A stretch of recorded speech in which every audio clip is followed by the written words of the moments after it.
Hi everyone, it's Kids Magpies. Hi everyone, it's Kids Magpies YouTube channel. Welcome back to another video on my channel. Today I'm going to be previewing Carlton versus Collingwood round 1, the AFLW season for 2022. Now if you're returning Kids Magpies, welcome, like, comment, share. But if you're new to the channel, like, comment, share and subscribe for more future content. Means a lot to me as we're on the journey to 300 subscribers by round 1. There's going to be a bit of banter in this. Puminos, Blue Board. Yeah, love you guys a lot. But Magpie season and Sweep Luke, get ready because I'm about to open my shit. I'm going to open up my big mouth and I'm going to start talking shit. Now, for everyone at home, this is just a bit of banter. This is what we do to build up the rivalry. Also, there hasn't been that much rivalry in the AFL at all. Not many, fans would probably care, to be honest. Now, Carlton, this is like their grand final, right? They think they are, the best team. Oh, this is our grand final, we're gonna win. But we have beaten them, right? And playing them at Icon Park, it's a shit ground. They're always in their fucking top shit. Alright, they think they're top shit. They think they are absolute kings. Yeah? But they've been a rebel club for 15, 20 years. Name one achievement that they ever had. They probably can't tell you that because it's too far trying to beat us. Now, Collingwood, all this, it's my team, I gotta go into bat. But they're a fucking shit football club, let's be honest. They ain't that good for starters. They've been rebuilding for 15, 20 years now, alright? The only games that they can ever win is what, Fremantle?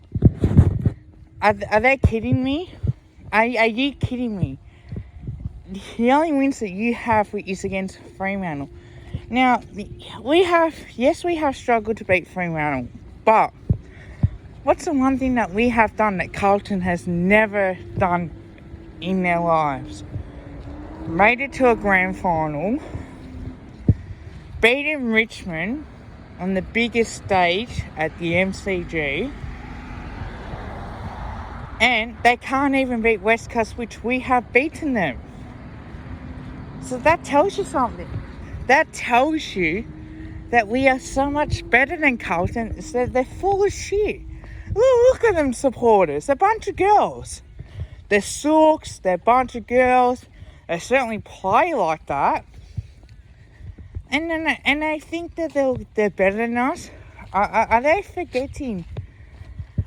In the AFLW season, we finished higher than Carlton, and yet we made it into a prelim. Right? They made it to a grand final and got absolutely smacked by Adelaide.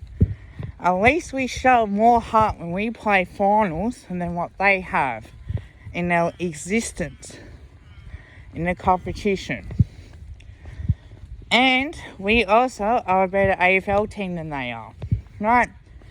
Now, don't get me started. Please don't get me started on how many coaches that they get rid of. Every time, the 1 or 2 years, sack the coach. Sack the coach, he ain't good. Sack the coach, he's, they're shit. Oh, we're always 0-2. Oh, yeah, let's drink the Kool-Aid. Oh, depressing when we lose. Like, what the fuck? Now, what is this team? A shit football club who lose to bottom of the ladder team the last, 6 years.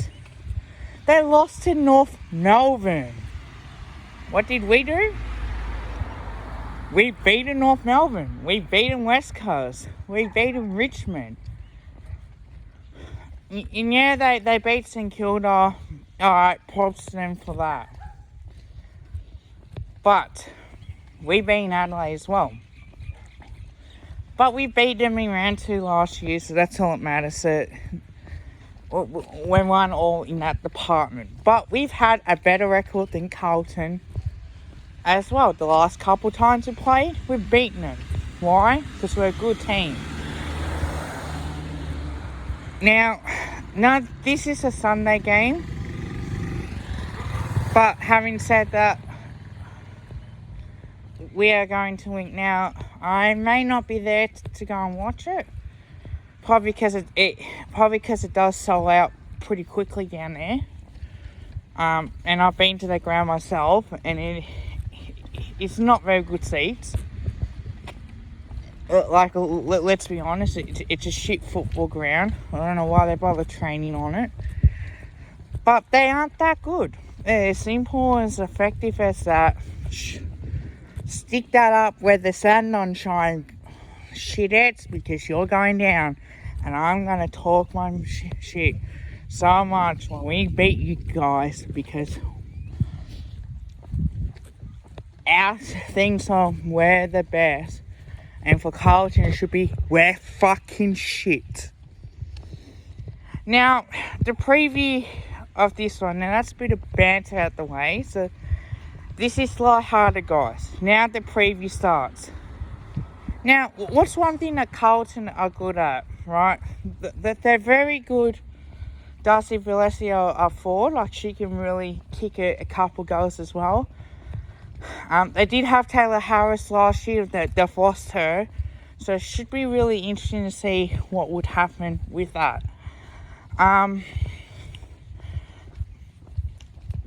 The difference is it'll be a different forward line. It will be a different, look about Carlton. And rightly or wrongly, I think that's how we got to see it. On top of that. But I think with the way that we play, because Carlton want to play the handball game, but we can play that kicking handball game a lot better. We can attack quickly across the corridor, and when we take that game on, we tend to do really well, and we tend to score from that. And that is always a key for our success, because we tend to perform well, and we tend to perform a lot better than what people tend to think. So I guess that's the one thing that we have over Carlton. We've lost Shannon Orton due to retirement, but we'll have other girls that can step up. Chloe Malloy, she's so dangerous around goals. Is that she's key in that forward line with Jamie Lambert. Steph Kiochi, again, works really hard in the midfield. So she'll be looking to have a good game in the first game of the 2021 season.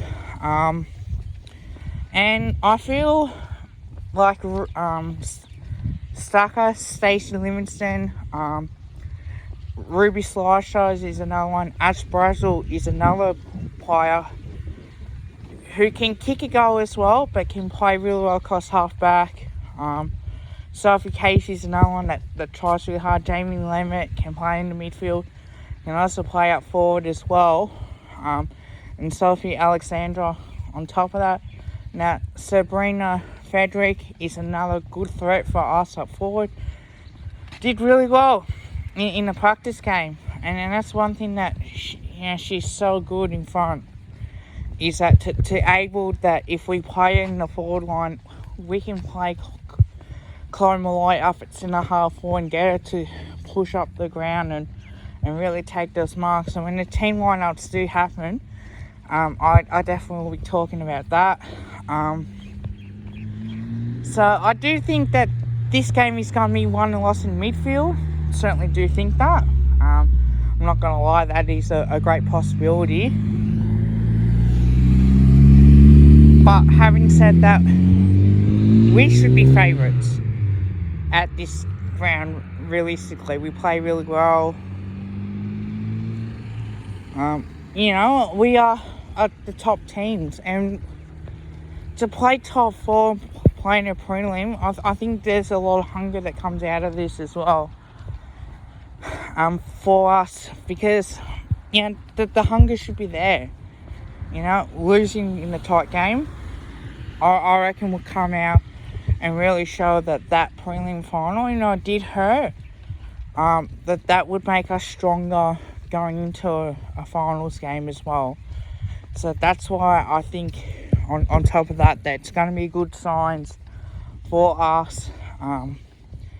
So I think we'll get there, but it all depends on how we're going to perform. And if we can perform really well, I'm pretty sure that we can be a really good team and really show up and start performing consistently. On top of that, now I will go through my top 5 as well. For those who don't know, I like doing top 5s. Now top 5 can be, for example, could be the pressure in the forward line. Now, can we keep the pressure in there? So the first one I will talk about is that forward line pressure. Can we lock the ball inside 450 and really get onto the scoreboard? Make sure that we take that when it matters. I think that is crucial to our success. We see it a fair bit where if we're the team that when we play attacking football, we can really go. But if we can lock the ball inside our 450, really that sends a message to the rest of the playing group and say, okay, well, we need to do this, because then we can get a turnover and keep in our forward half, and we can really, either bring the ball inside 50, bring it to ground and come for a goal, or we kick a goal from a turnover that really makes sure that we do that, as much as possible.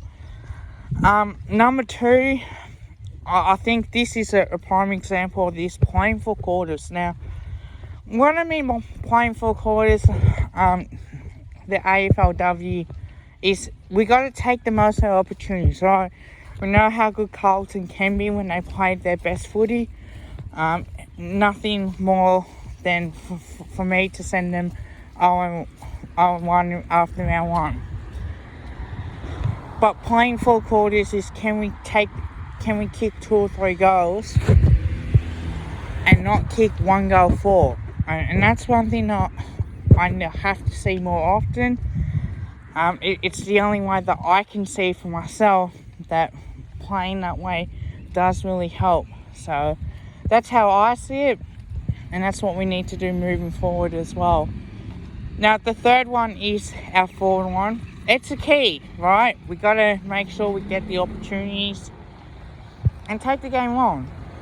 Nothing more than I see in our forward line that we need to step up to the plate. Right? Can Chloe Malloy and Sabrina Frederick, if she's playing, kick those couple goals that we need? Can Jamie Lambert kick this couple? Can Melissa Kane step up and kick a couple herself? So we got the players in there and do it. And Brianna Davies, another one. Can she pop up and kick a goal? Like she can, she plays in the midfield, but she can also step up and kick a few as well. That's one thing that we always got to worry about as well, as much as possible, is to playing that. Number 4 is our midfield. Can our midfield step up? Can Brianna Davies step up? Now, one of the best players I've seen in the competition in the AFLW. Steph Chiotti's up there.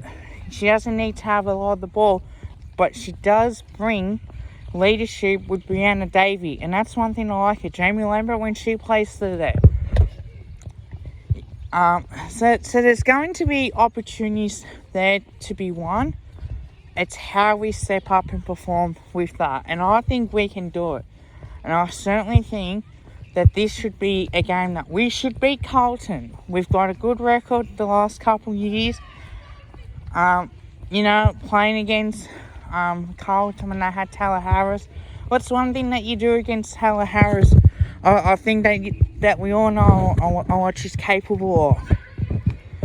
She can mark the ball, but once you body her and once you out-wrestle her, she's got nothing. She's got no effort to wanting to compete. The same thing that if with our midfield is that we got to make sure that our midfield beats Carlton midfielders. That we can push them to work both ways. If we work both ways, goes a long way for us to win this game. Number 5 is our back line. Can we stop players like Darcy Valencia? She's a good player. Alright, no whether she comes out as, I still call her as a she because, she's a wonderful footballer and I've got to give her credit for it. You know that she plays for Carlton, but she's the type of player that you have to stop. If we can stop her from dominating, it goes a long way for us to win this game. Alright, I know it, you guys know that. If we can stop their forward line and absolutely force Carlton to have hack kicks inside 450 and intercept the ball, because we know Ash Brazil and Ruby Slasher, they can get that run going, they can take intercept markers. Stacey Livingston's another one that can beat her opponents one-on-one, and she can take those marks if need to. So we really need to step up in our backline department on top of that. So I think, again, this is a great opportunity. I certainly think that this is what's going to be. But we'll know more about it. Exactly. Now, my tips. I'm going to say we'll win by 17 points. My predictions for this game, I think Brianna Davies going to have 25 disposals and kick 2. Chloe Malloy will kick 2. And Sabrina Frederick, if she does play, I think she'll kick 3. And I think this will really show on what our forward line's capable of when we play well as a team and we get the ball inside of 450. So there you are, guys. Let me know what you think. Now, to Carlton, bite my ass. You're not going to win this game. To Collingwood, let's go. I'll win my Guernsey, as always. Big game. But until next time, like, comment, share, and subscribe. Tell your family, tell your friends, tell your neighbours. Go the Mighty Pies. And I will do I'll do AFLW tips. And I will do the lineups for the AFLW for Collingwood. But until next time, bye for now.